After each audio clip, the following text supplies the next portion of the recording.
시청자 여러분 안녕하십니까? 출발 성공 투자 후반부 이어갑니다. 온인주입니다. 안녕하세요. 이혜은입니다. 간밤 미증시 소문난 잔치 이후에 엔비디아의 주가가 화두였습니다. 글로벌 원샷 보면서 어떻게 마감했는지 함께 보시죠. 3대 지수는 모두 상승하면서 마무리를 했습니다. 전략 후강의 모습을 전개를 해냈고요.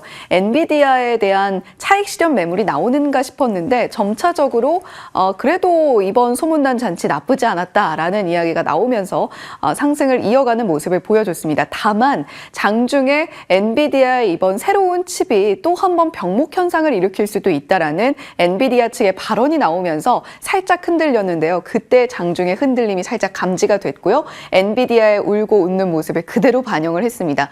다만 성장주 위주보다는 전통적인 종목들의 강세가 두드러지면서 다우존스 지수의 상승폭이 가장 컸는데요. 아무래도 FOMC를 앞두고 있는 영향이 큽니다. CNBC 설문을 보면 올해 4.6%, 내년은 3.6%가량의 기준금리를 예상하고 있다라는 설문 결과를 받아들고 있는데 일단 이번 3월 FOMC에서는 기존의 기준금리와 큰 변화는 없을 거라는 전망 속에서 점도표가 어떻게 나올 것이냐 이 부분에 시장의 관심이 상당히 많이 쏠려 있습니다. 하지만 다른 부분에 초점을 맞춰야 된다는 이야기도 나오는데 잠시 후에 짚어보도록 하겠고요. 20년물 입찰이 간밤에 있었습니다. 상당한 호조를 보였고요. 낙찰금리 4.542%, 직전에 응찰률이 2.39배였는데 2.79배로 상당히 높은 수요를 보여줬다라는 것이 응찰률에서도 반영이 되고 있습니다. 자, 2월 건축 허가 건수도 크게 시장에 영향을 미치진 않았습니다만 점차적으로 나아지고 있는 주택시장의 모습을 반영하고 있다는 점에서 체크해 보시면 좋겠고 비트코인 가격이 최근 들어서 상당히 흔들리고 있습니다. 63,000달러 선도 깨지는 모습을 한때 보여줬다가 현재는 그 가운데에서 횡보하는 모습을 보여주고 있는데요. 이더리움은 3,200달러 선까지 내려와서 현재 거래 중입니다. 알트코인들까지 크게 흔들리고 있는 모습들 관련 종목들의 주가를 통해서도 확인할 수가 있는데 마이크로스트래티지는 블랙록에 이어서 비트코인을 가장 많이 갖고 있는 기관 중에 하나입니다.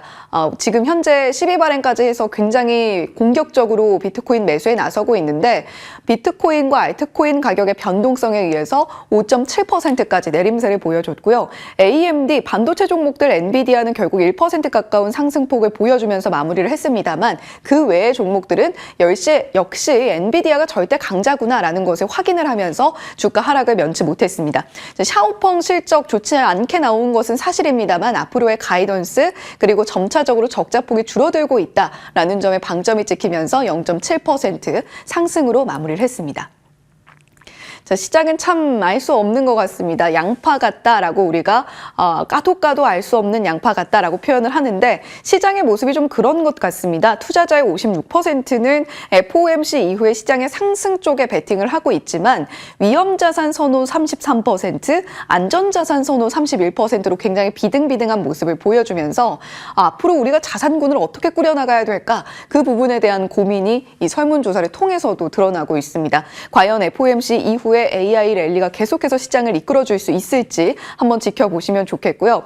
자, 그리고 어제는 또 BOJ의 결정이 있었죠. 사실 시장이 예상했던 것보다 상당히 더 비둘기파적이었다라는 이야기가 나옵니다.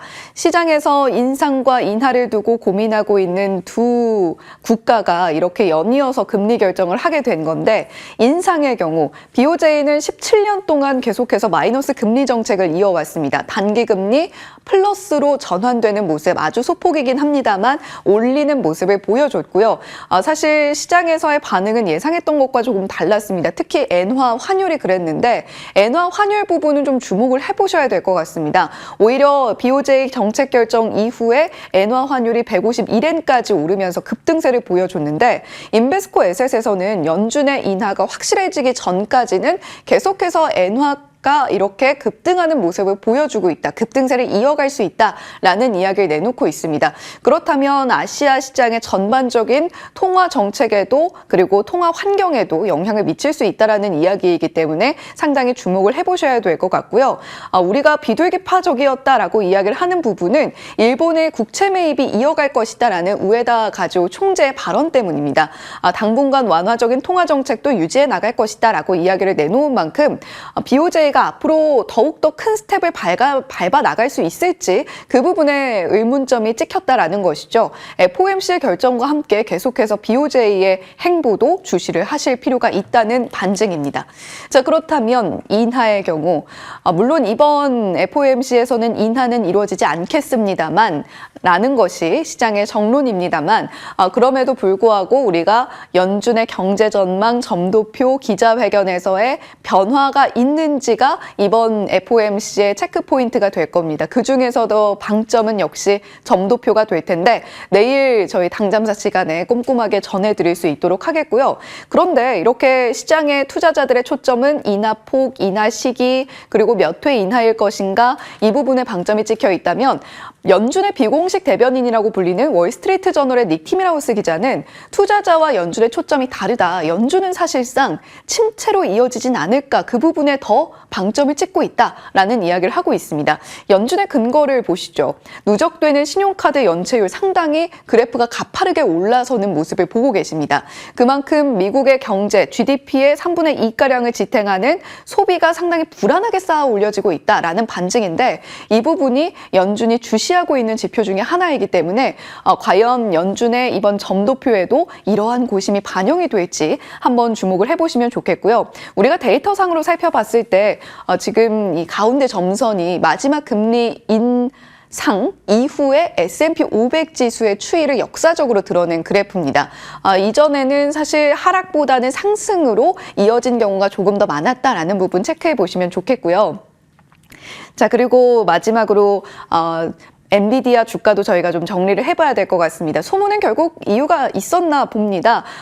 장중 한때 엔비디아가 시간외에서 하락하는 걸 두고 오히려 투자자들이 이 어려운 기술에 대해서 이해도가 좀 떨어졌기 때문에 주가 하락이 나왔던 것 아니냐라는 해석도 잠시 돌아다니는 걸 살펴볼 수가 있었는데 일단 간밤에는 주가 상승으로 마무리를 했고요. 엔비디아에 대한 주요 IB들의 투자 의견도 여전히 좋은 모습 유지를 하고 있습니다.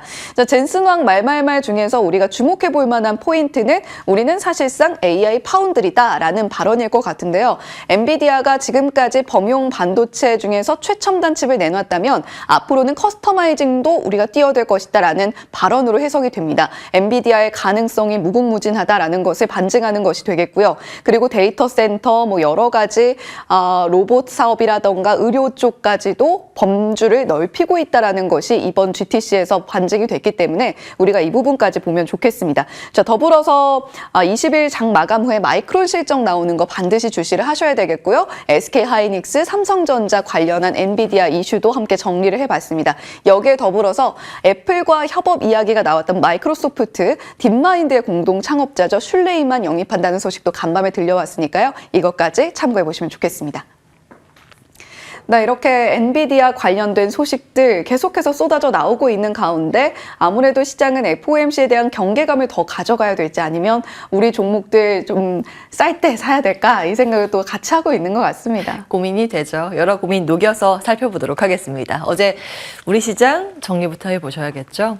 BOJ 소화를 해나가면서 또 한편으로는 FOMC 앞둔 경계감이 시장 지수를 압박했습니다. 코스피 1% 넘는 조정이고 코스닥 지수 0.3% 밀렸습니다.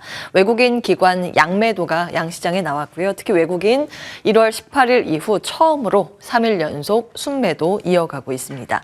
반도체가 약했고 밸류업 매물 소화도 연장됐습니다. 2차 전지도 힘이 약했다는 점 아쉬웠죠.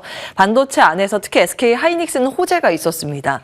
이달 말에 엔비디아의 HBM3E를 납품한다는 소식이 있었음에도 불구하고 주가는 2.5% 밀리면서 전체 반도체가 같이 밀리는 양상이었습니다. 근데 우리 장 마치고 추가적으로 들린 소식이 이 부분이라서 오늘은 어떻게 반영이 될지 들여다보셔야겠습니다.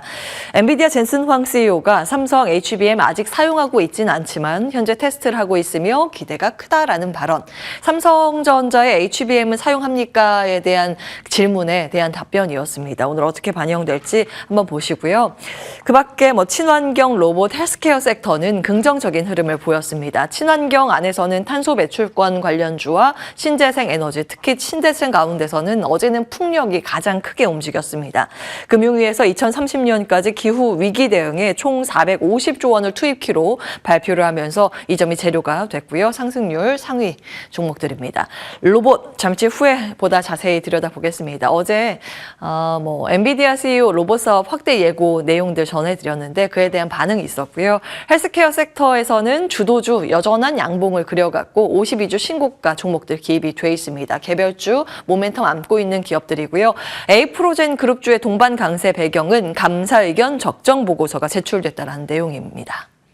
장 마치고 움직였던 시간 외 특징주 나와 있습니다. 자율주행이 혹시 누락됐을까요?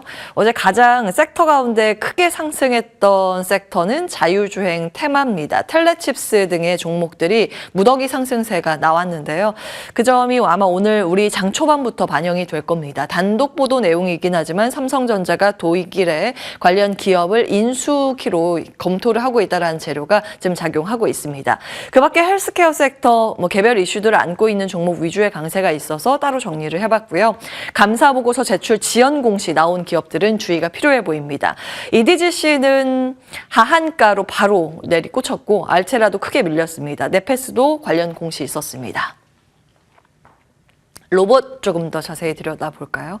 지난 14일에 이 로봇 영상 체크해드렸습니다. 피규어가 공개한 영상이었는데 당시에 공개된 지 얼마 안 돼서 저희가 이제 준비하기가 쉽지 않아서 이걸 넣을까 말까 고민을 하다가 굉장히 중요한 내용이라서 저희가 빠르게 이제 자막들을 정리해서 보여드렸습니다. 오픈 AI와 피규어가 협력해서 이 휴머노이드 로봇을 만들어서 공개를 했는데 당시에 반응이 충격적이다라는 게 대다수였죠. 영화 터미네이터를 생각하게 하는 그런 내용이었습니다. 혼자 스스로 이 안에 물건들이 무엇이 있는가 정리해야 할 물건과 먹을 수 있는 물건을 판단을 할 수 있는 그런 내용들을 같이 챙겨드렸었는데요. 기술 발전이 굉장히 빠르죠. 그 이후에 또 추가적인 내용, 젠슨왕 CEO의 코멘트, 움직이는 모든 게 로봇이 될 것이다. 플랫폼, 그루트 같은 내용도 어제 정리해드렸지만 추가적으로 이 부분도 어제 우리 시장에 영향을 미쳐서 간략하게 정리가 되어 있습니다. 엔비디아가 로크웰과 협력키로 했다라는 소식이 코멘트가 전해졌는데요. 로크웰 오토메이션입니다. 미국의 최대 자동화 공급업체인데 앞으로 공장 자동화 쪽으로 협력을 할 것이라고 언급이 되고 있습니다. 국내에서는 RS 오토메이션이 이 로크웰의 장기 공급 계약을 체결한 바가 있고 지금도 진행이 되고 있어서 어제 급등세를 시연을 했습니다. 지금 전 세계 글로벌 기업들이 이 휴머노이드 로봇 활용에 사활을 걸고 있습니다. 막대한 자금을 투자하고 있고 엔비디아뿐만이 아니라 테슬라, 아마존, BMW, 자동차 회사도 마찬가지죠. 우리나라는 현대자동차 현황이고요. 삼성전자도 레인보우 로보틱스 지분 매입 이후에 추가 지분 매입도 고려하고 있다라는 기사가 계속 이어지고 있습니다. 그리고 이 피규어 회사에 진작에 이제 투자를 했던 기업들인데요. 굉장히 많은 회사들이 휴머노이드에 주목을 하고 있다는 점도 최근 시장에서 주목받는 포인트입니다. 앞으로의 관전 포인트는 무엇이 있을까? 국내는 두 가지 포인트 챙겨보셔야 합니다. 26일 화요일에 엔젤 로보틱스 상장 일정이 있고요. 4월에는 우리나라 정부 일정이 있습니다. 보시면 2월 19일에 산업통상자원부 발표 내용이고 다음에 정리해드렸었는데 첨단 로봇 산업 비전과 전략의 후속 조치 개념으로 정부에서 앞으로 500억 원을 투자키로 했습니다. 과거에 발표했던 내용보다 4배 정도 뛰어넘는 규모죠. 신규 과제 지원 사업을 위해서 올해 3차례 걸쳐서 공모를 하기로 해 타임테이블까지 같이 그날 제시를 했었는데요. 3월까지는 범부처 통합 연구 지원 시스템을 통해서 참여 기업들을 접수를 받을 거고 4월에는 이 기업 가운데 걸러내서 2차 공고가 있을 예정입니다. 7월에 3차 공고 시행 예정인데 당장 이 4월에 휴머노이드 기술과제 협약 체결 기업이 이제 공시가 될 예정이기 때문에 재료 측면에서 모멘텀 측면에서 아직도 일정이 좀 남아 있습니다. 같이 참고해 보시기 바라겠고요. 로봇 관련해서는 밸류체인들 이제 너무나 잘 알고 계시죠. 바로 넘어가겠습니다. MSCI 편입 가능성 종목 지속적으로 업데이트 해드리고 있습니다. 자금들이 어느 섹터로 쏠리고 있는지를 좀 생각해 볼 수 있는 내용이기 때문에 추려드리고 있는데요. 5월 MSCI 편입 가능성 후보군단입니다. 발표는 5월 15일 예정인데 알테오젠은 이미 필요주가 상승률 충족이라서 허들을 넘은 상태고요. 그 밖에 두산 로보틱스와 HD 현대 일렉트릭의 상승세가 굉장히 거셉니다. 그래서 상승률이 이제 얼마 남지 않았습니다. 이것만 상승을 더 해준다면 이제 후보군에 편입이 되는 겁니다. 두산 로보틱스와 레인보우 로보틱스, 로봇 군단이 두 종목이나 10위권 안에 진입이 돼 있고요. 전력 기기 관련해선 HD 현대 일렉트릭도 계속해서 이 상위권에 자리를 차지하고 있습니다. 반도체는 HPSP와 리노공업인데 지난번에 리노공업 어닝 서프라이즈 기록한 내용 자세히 전해드렸는데 그 이후로 반도체가 밀려도 혼자 독야 청청 신고가를 갈아치우고 있는 움직임 주목을 해보셔야겠습니다. 자, 이 밖에 뭐 방사는 LIG 넥스원 이들 키워드들이 이 안에 패시브 자금에 녹여져 있다라는 부분 챙겨드리고요. CJ가 눈에 띕니다. 결이 조금 다른 종목과 다르죠. 요즘 CJ의 흐름도 심상치는 않은데 추가적으로 CJ그룹의 호재가 될 만한 내용이 있어서 이 이슈만 점검을 해드립니다.